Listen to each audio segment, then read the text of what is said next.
Excuse me. Got it. Okay, ready?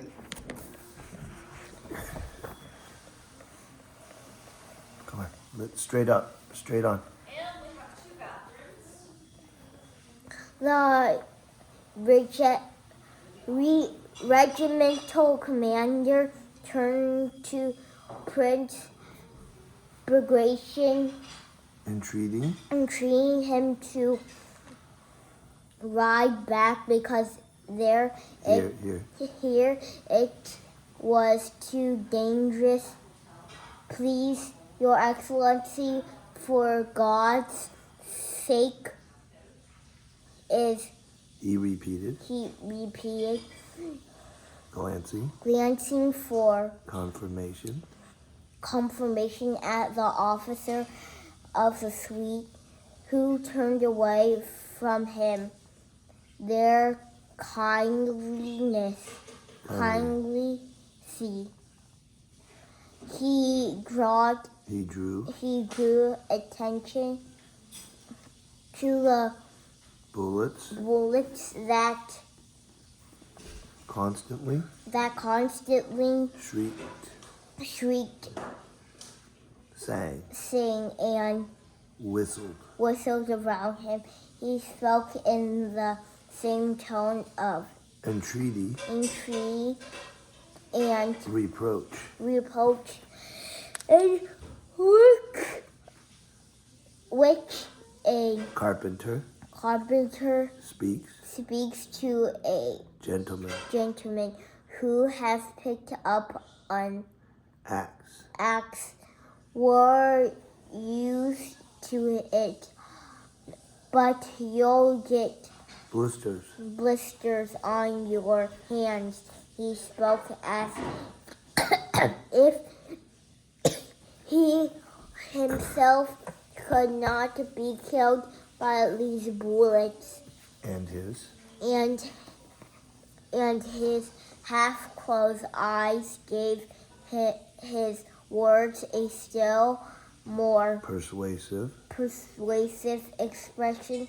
The staff officer joined in the regiment commander's admonitions.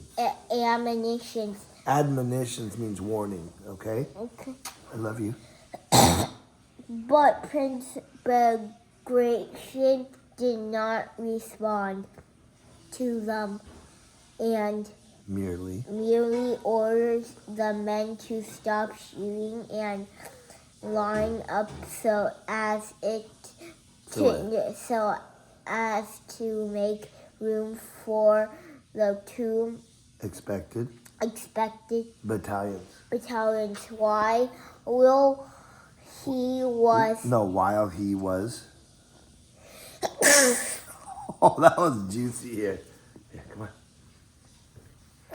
While he was where are we? While he was speaking, the rising wind as with an invisible hand drew from right to the left, right to left, the curtain of smoke that had concealed the hollow and the hill opposite with the French moving over it opened out before them. All eyes were involuntarily turned to this French column that was moving towards them, winding down the terraces of the slope. The soldiers' shaggy hats were already visible. One could already distinguish the officers from the men. One could see their standard fluttering against its staff. Nice marching said someone said immigration suite. The head of the column was already down in the hollow. The confrontation was to take place on this side of the slope. The remnants of the regiment of our regiment, which had been in action, lining up hastily, moved to the right from behind them, scattering the stragglers. Came the two battalions of you, Mommy. the 6th chasseurs in good order. They had not yet reached Bagration, but one could already hear the heavy, weighty tread of a whole mass of men marching in step on the left flank, closest of all to Page Bagration. Marched a company commander. A round-faced stately man with a stupid, happy expression on his face, the same one who had come running from the lean-to. He was obviously thinking of nothing at that moment but the fine figure he would cut as he marched past the superior, which with a parade like self-satisfaction, he marched lightly on his muscular legs, as if floating, holding himself straight without the least effort, and distinguishing himself by this lightness from the heavy tree of the soldiers who marched in step with him. He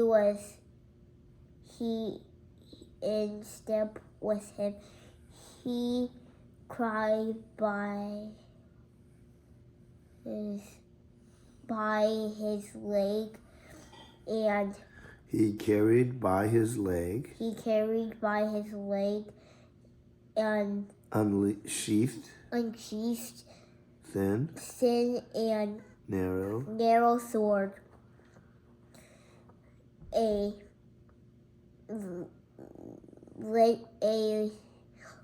sword not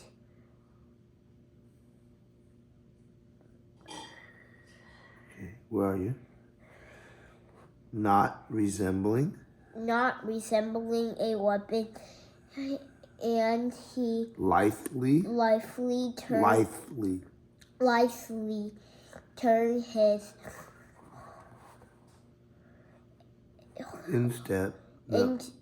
turned his whole strong body, looking now at his superior, now behind him, without losing steps. It seemed that all the forces of his soul were aimed at marching past the superior in the best possible way and feeling that he was doing it well. He was happy. Left. He seemed to be saying to himself at every other step. And the wall of soldiers figures burdened by packs and it's an old-fashioned gun. Musket. Is it a nail gun? Muskets, no. What's musket? I'll show you a picture later, okay? Okay. With variously stern faces moved to this rhythm.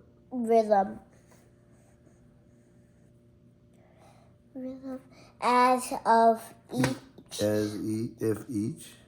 each of those hundreds of soldiers was mentally staying left. Like this. Left,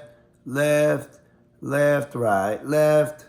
That's it, okay? Mm-hmm. At every other step, a fat major puffing and breaking the step turned around a bush that was in his way. A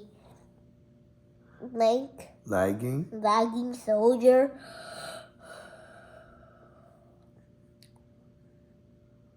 breathing where here.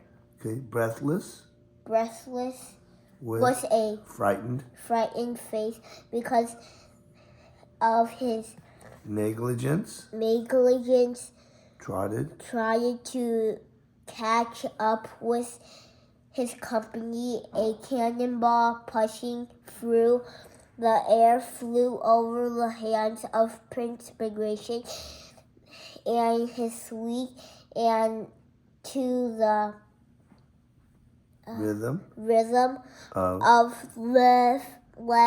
left stuck the column. Close ranks came the dashing voice of the company commander. The soldiers curved around something at the spot where the cannonball had landed, and a destroyed old soldier, decorated old soldier, a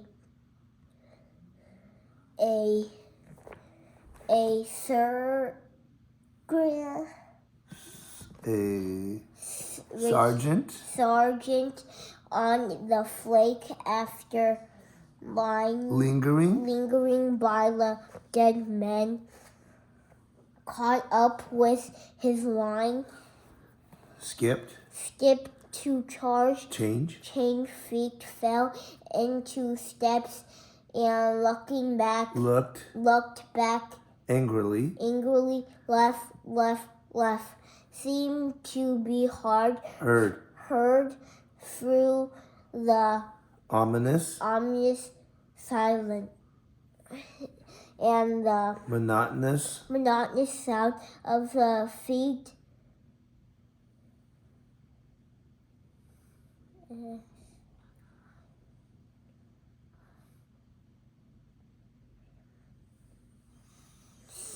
Right here. Simultaneously tapping the ground. Tramping the ground. Which is the same thing as tapping, but harder, okay? Simultaneously means at the same time, okay? Okay. Bravo, lads, said Prince. Bagration. Glad to be of your excellency. No, just XXXXX. XXXXX. Rolled through the Rolled through the ranks. A Solemn soldier. Solemn soldier marching on the left turned his eyes to progression as he shouted was an expression that seemed to say, "We know it's Ourselves. Another without looking, and as of If fearing to be destroyed, distracted, opened his mouth wide, shouted, and passed by. They were ordered to stop and remove the packs. Bagration rode around the rakes that had gone past him and dismounted. He handed the reins a Cossack to a Cossack. Removed the hand removed and handed over his felt cloak. Stretched his legs and straightened his peaked cap, and the head of the French column with officers in the four. That means in the front, okay? Okay. Appeared from the bottom of the hill.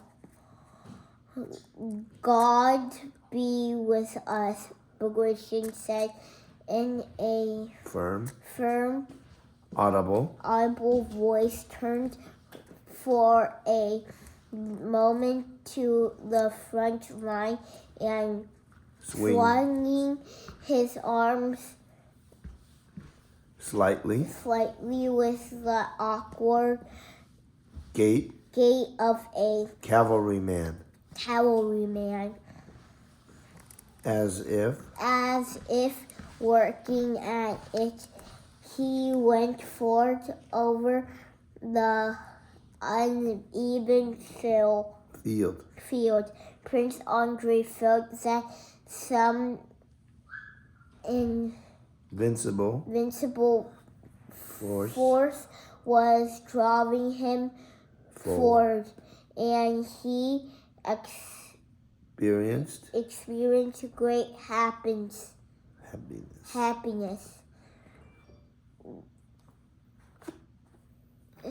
The French were already close, walking besides Bagration. Prince Andrei could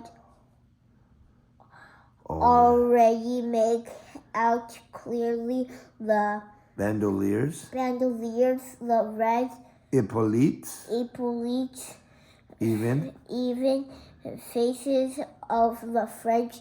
He clearly saw one old French officer walking uphill with